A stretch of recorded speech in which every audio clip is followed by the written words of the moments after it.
Breaking news. Assembly సాక్షిగా CM Revanth Reddy సవాల్ విసిరారు. తెలంగాణలో త్వరలో జరిగే స్థానిక సంస్థల ఎన్నికల్లో కాంగ్రెస్ తరపున బీసీలకు 42% సీట్లు ఇస్తామని ఘంటాపథంగా చెప్పారాయన. ఇదే మాటను బీజేపీ, బీఆర్ఎస్ నేతలు ఇవ్వగలరా అని సూటిగా సవాల్ విసిరారు.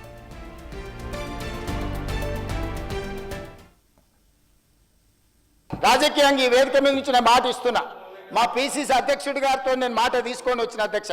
మా పీసీసీ అధ్యక్షుడు మహేష్ కుమార్ గౌడ్ గారిని నేను అడిగిన, ఒకవేళ చట్టపరంగా 42% ఇవ్వడానికి అవకాశం లేకపోతే పార్టీ పరంగా రేపు జరగబోయే స్థానిక సంస్థలలో కాంగ్రెస్ పార్టీ 42% సీట్లు ఇస్తామని చెప్పినాం అధ్యక్ష. ఇవాళ మేము సిద్ధంగా ఉన్నాం, మీరు సిద్ధంగా ఉన్నారా? నేను ఇవాళ సూటిగా అడుగుతున్నా బీఆర్ఎస్ను, బీజేపీని. మా పార్టీ 42% రేపు జరగబోయే స్థానిక సంస్థల ఎన్నికలల్లో 42% సీట్లు మా పార్టీ ఇస్తుంది. ఇది మా కమిట్మెంట్. మీ రెండు పార్టీలు నేను సవాల్ విసురుతున్నా, మీరు రాండి, ఈ వేదిక మీద నుంచి మాట ఇవ్వండి, 42% ఇద్దాం. చట్టాన్ని సవరించే చట్టంలో ప్రొవిజన్ వచ్చినప్పుడు చట్ట ప్రకారం ఇద్దాం.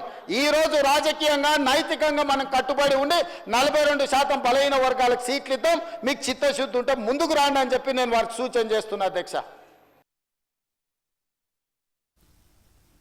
కులగణనకు సహకరించని కొందరు నాయకులు సైతం ఇప్పుడు అసెంబ్లీలోనే ఉన్నారని సీఎం రేవంత్ రెడ్డి గుర్తు చేశారు. వాళ్లంతా తమ వివరాలు ఇవ్వాలని ఆయన కోరారు.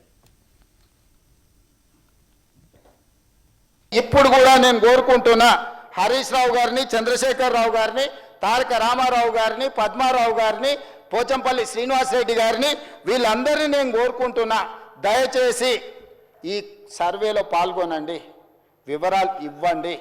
ఇవాళ బలహీన వర్గాలకు న్యాయం జరిగే విధంగా మనం చర్యలు చేపడదాము. ఇన్ని సంవత్సరాలు ఆలస్యమైనా కనీసం ఇప్పుడైనా వాళ్ళ కోసం పనిచేద్దాము. ఇక 42% రిజర్వేషన్ గురించి మా మిత్రుడు శ్రీనివాస్ యాదవ్ గారు అన్నారు. నేను ఒక మాట సూటిగా వారికి సమాధానం నేను చెప్పదలుచుకున్నాను.